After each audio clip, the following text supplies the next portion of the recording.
ওবায়দুল কাদের সাহেব গতকাল বলেছেন দুর্নীতি সারা বিশ্বেই আছে, শুধু বাংলাদেশকে অপবাদ দেওয়া না।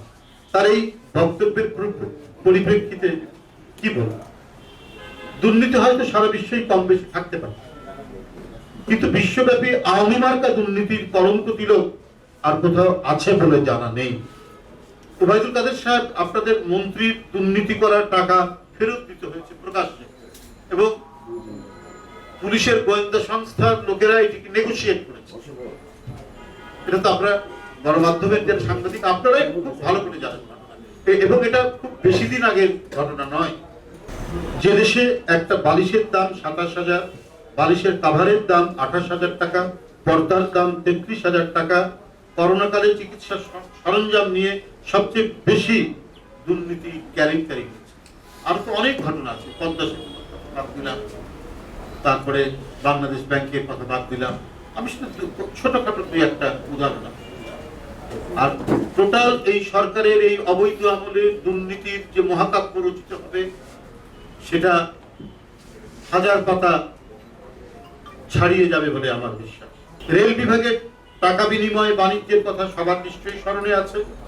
গভীর রাতে মন্ত্রীর এপিএস এর বাসায় ৭০ লক্ষ টাকার স্তূপের কথা, অর্থাৎ কালো বিড়ালের কথা কেউ ভুলে যায়নি। দুর্নীতির এরকম লঙ্কা কাণ্ড পৃথিবীতে কোথাও ঘটে না।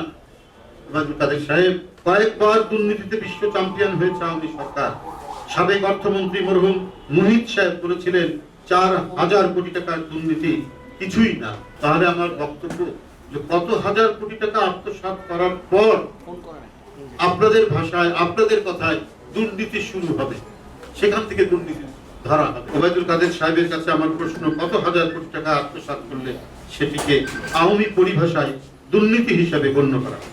ওবায়দুল কাদেরের কথাই মনে হচ্ছে যে সরকারের সর্বোচ্চ পর্যায় থেকে দুর্নীতিকে পৃষ্ঠপোষকতা দেওয়া হচ্ছে। এখন টিআইবি বলছে এই দুর্নীতি বর্তমানে আরো অবনতিশীল হয়েছে, আর এই জন্যই টিআইবি কে বিএনপির দালাল বলা হচ্ছে। বিএনপির শীর্ষ নেতৃত্ব সহ হাজার হাজার নেতাকর্মী কারাগারে। এরা কি কারণে কারাবন্দী, সেই কথাটি স্বাভাবিকভাবে ফাঁস করেছে সাবেক কৃষিমন্ত্রী ডক্টর আব্দুল রাজ্জাক। আপনারা নিশ্চয়ই ভুলে যাননি, এই বেশি না ১০-১৫ দিন আগের কথা। আপনারা এটা ভুলে যাননি যে কোন মামলা অপরাধের জন্য নয়, শেখ হাসিনার শর্তে রাজি হলে সবাই ছাড়া পেয়ে,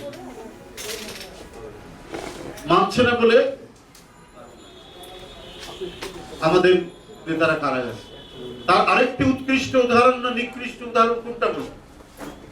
শাহজাহান ওমর সাহেব, একই মামলায়, যে মামলায় আমাদের দলের সংগ্রামী মহাসচিব মির্জা ফখরুল ইসলাম আলমগীর, মির্জা আব্বাস, আমির হোসেন মাহমুদ চৌধুরী সহ আরো অনেক নেতা যাদেরকে গ্রেফতার করা হয়েছে, অসংখ্য হাজার হাজার নেতাদেরকে গ্রেফতার করা হয়েছে, তাদের একই মামলা। কিন্তু একজন শাহজাহান ওমরকে কেনার কারণে তার সব পাপ মাফ হয়ে তাদের ভাষা, এবং জজ কোর্ট থেকে তাকে জামিন দিয়ে দিল, হাইকোর্টও বাঁচল। তো এটাতে তো আরো প্রমাণিত হচ্ছে যে তারা যেগুলোকে অপরাধ বলে সাজিয়েছে, মামলা দিয়েছে, সেটা যে একেবারেই মিথ্যা, বানোয়া, ভিত্তিহীন, এই ওই ঘটনাতেই প্রমাণিত হলো। এবং আওয়ামী লীগের মন্ত্রী, সে সময় তো তিনি মন্ত্রী ছিলেন, কৃষি মন্ত্রী ডক্টর আব্দুল রাজ্জাক, তিনি তো একেবারে অবলীলায় সেটা ফাঁস করে দিলেন।